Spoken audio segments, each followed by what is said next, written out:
నందీశ్వరయ్య. ఈరోజు టీవీ ఛానల్లో వచ్చిన దాని గోల్మాల్ అనేటువంటి వచ్చిన దానిపై టికెట్ల గోల్మాల్ అనేటువంటి వచ్చిన దానిపై ఈరోజు మేము 9వ తారీఖు నాడు టికెట్లు ఆన్లైన్లో ఇవ్వడం జరుగుతుంది. టీఎంఎస్ సిస్టమ్ ద్వారా.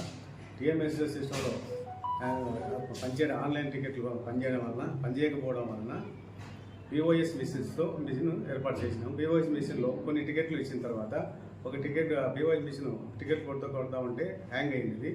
హ్యాంగ్ అయిన తర్వాత పరిశీలిస్తే ఒకే టికెట్ కొడితే మళ్ళీ ఇంకో టికెట్ కొట్టడానికి అదే టికెట్ గల నెంబర్ వచ్చింది. దాన్ని వెంబడి మా వాళ్ళు గుర్తించి దాన్ని రెక్టిఫై చేశాము. రెక్టిఫై అయినా సరే ఆ 2 టికెట్ల డబ్బులు కూడా మన దేవస్థానానికి హ్యాండ్ ఓవర్ అయింది, జమ పడ్డాయి. ఆ టికెట్లకు కూడా తర్వాత వాళ్ళకి పిఓఎస్ మిషన్ వాళ్ళకి మేము కంప్లైంట్ చేయడం జరిగింది. వాళ్ళు కూడా వచ్చి రెక్టిఫై చేస్తామని చెప్పారు. తర్వాత 12వ తారీఖు నాడు కూడా ఒక టికెట్లు ఇట్లాగా వచ్చింది. దాన్ని కూడా మేము గమనించి మళ్ళీ పిఓఎస్ మిషన్ వాళ్ళు మళ్ళీ రిక్వెస్ట్ చేసి మళ్ళీ దాన్ని రెక్టిఫై చేయడం జరిగింది.